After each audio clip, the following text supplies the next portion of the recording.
Hello my friends. Today I'm here to share with you something very new, something very exciting. It's a lens made by Sigma. Those are always the most exciting things. It is an 18 to 50 millimeter zoom lens with a constant aperture of f2.8, and it is made specifically for crop sensor mirrorless cameras, APS-C size cameras, which means that the lens is super small. I'm waving the box around, but let me show it to you. And let me also say that this lens is a big deal because Sigma has once again created a lens that has never been made before. The Sigma f2.8 18 to 50 millimeter DCDN lens is the world's smallest and lightest standard zoom lens for crop sensor mirrorless cameras with a constant aperture of f2.8. With this fairly large aperture, you are able to get that shallow depth of field, background or foreground blur, dreamy, creamy bokeh, enhanced low light performance, and gorgeous overall cinematic look that you just can't get from a kit lens. At 18 millimeters, you can capture those wide-angle vlogging shots or extend up to 50 millimeters for that up-close and personal look of a slightly longer lens on anything you're filming. But with this lens comes good and bad news. The good news is that this is the perfect vlogging lens, and I know I've always said the Sigma f1.4 16 millimeter is the perfect vlogging lens, and it is perfect for that front-facing vlogging shot. But the difference with any zoom is that you can change your focal length on the fly and add more shot variety to your vlogs as a whole without ever changing lenses or needing a second camera. This versatility paired with its compact size makes this the ultimate minimalist lens to capture many different types of shots with the least amount of gear possible. But before I go any further, I must share the bad news, especially to fans of this channel because I know many of you are Canon M50 users like myself, and as of now, March 2022, this Sigma lens is made only to fit the Sony E mount and also the Leica L mount alliance. It is not available for the Canon M50. Now, in the past, Sigma has released lenses with the Sony mount first and then a Canon mount later, so I'm crossing my fingers that the M mount version will appear soon, and I know that when it does, the Canon M50 crowd will go wild. So please leave a comment encouraging Sigma to make this lens with an M mount. They are listening. So at this point, you're probably realizing that I did step away from Canon to test out this lens on a Sony camera. All of the demo footage you see here is shot with the Sony ZV-e10, which is supposed to be Sony's ultimate compact vlogging camera. And although it was different from the Canon M50, it was very fun to use, and it's a good camera that I'll probably share more thoughts about soon. If you don't have a strong attachment to Canon like I do, then I'd definitely consider buying the Sony ZV-e10 to get started vlogging, just so you can use this new Sigma lens. But this video is not so much about the Sony ZV-e10, because I want to focus on the Sigma E-mount 18 to 50 millimeter lens. Today I will demo its advantages, do some tests, and share reasons why using a zoom lens at this constant f2.8 aperture makes for an amazing experience overall. So first I would like to thank Sigma not only for making this lens, but for loaning it out to me so I could be one of the first to have a look at it and do some tests. And they also loaned me the Sony ZV-e10 because I did not have one because I'm a Canon girl, but it has been nice to get to know this camera, test it out, and it's nice to see how well it works.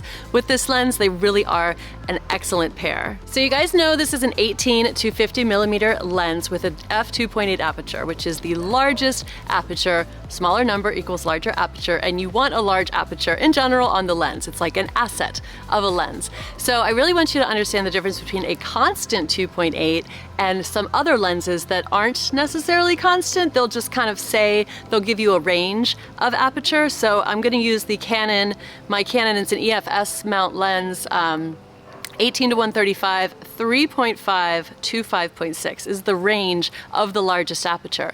So as you zoom in on that one, if you have it set at 3.5 initially, it's gonna have to go to 5.6, which is annoying because it not only, you lose your large aperture, it also changes the exposure as you zoom in. So you've got to like reset a few things.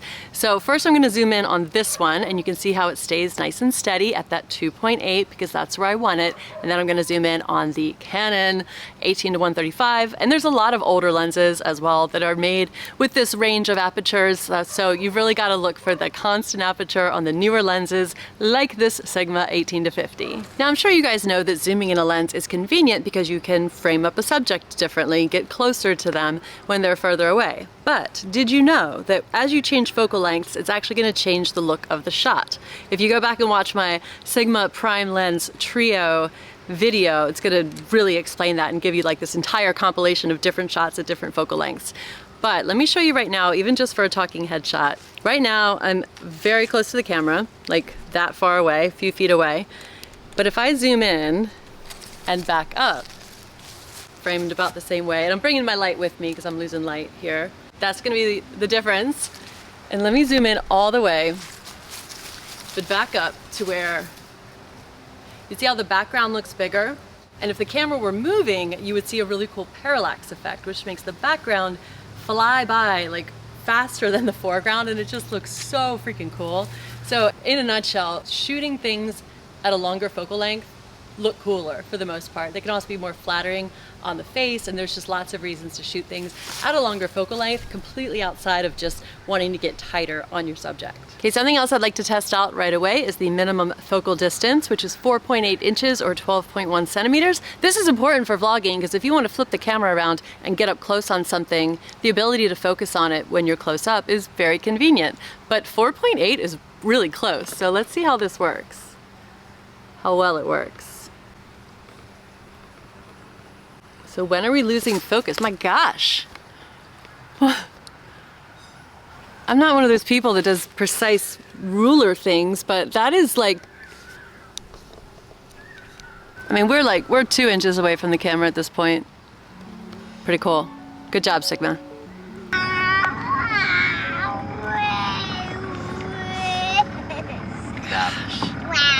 Is it silly hour?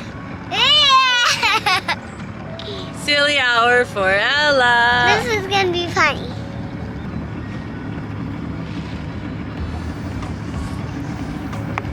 All right, little vlogging shot here with the Sigma 18 to 50. It's a little bit tighter than if it were like a 16 millimeter, but 18 does work.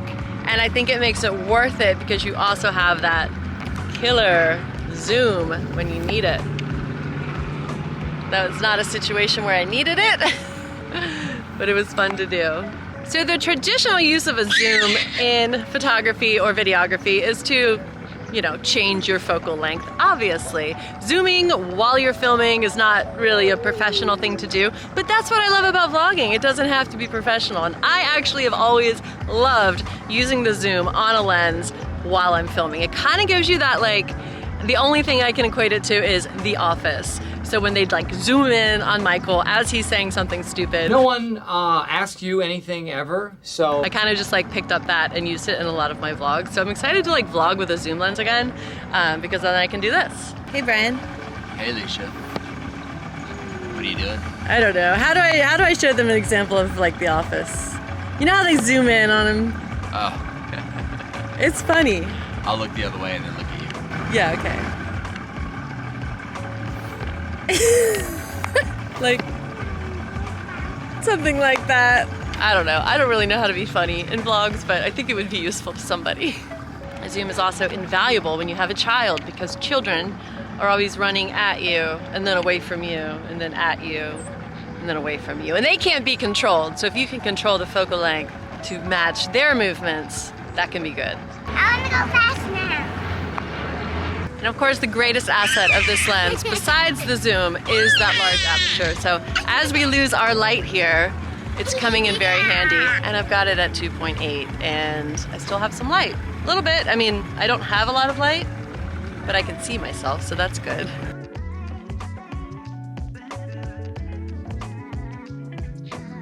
We're also getting some of that bokeh.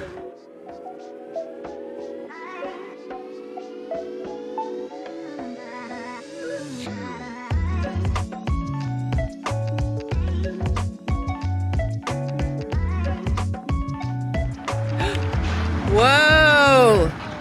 Dolphin alert! Ladies and gentlemen, a dolphin. Okay, I've got to add a note here about how wide of a vlogging shot you can get with this lens, because earlier in this video, I didn't realize I had image stabilization turned on in the Sony ZV-e10, and that cropped in on the shot. So this is exactly how wide the 18mm looks on the Sony ZV-e10 with that IS turned off. This lens is great on this camera when the IS is off. Let's just see the difference here. So, walking, no IS in the lens. And now we have that active steady shot on. So you can see that the lens has been significantly cropped in on me.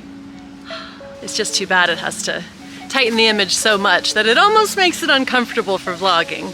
It's not uncomfortable to execute, but when you watch it later, you're like, wow, that's really close. But then again, it does kind of compare to the M50. And really the solution here, friends, is to use a gimbal. Unfortunately, a new gimbal has been released, the Zhiyun Crane M3, and I think it is just the perfect size gimbal for either of these cameras with this lens. So that kind of solves the problem and can help the Sigma lens become the 18mm again, because if you have the gimbal for stabilization, you don't need to use the camera stabilization. And that concludes my look at this awesome new Sigma lens. I highly recommend it for anyone using a Sony crop sensor camera. And if you do want to learn about Sigma's amazing lenses that do fit the Canon M50, then check out these videos about the Sigma EFM trio of primes. Leave a comment to let me know what you think, and I will see you guys in the very next video. Bye!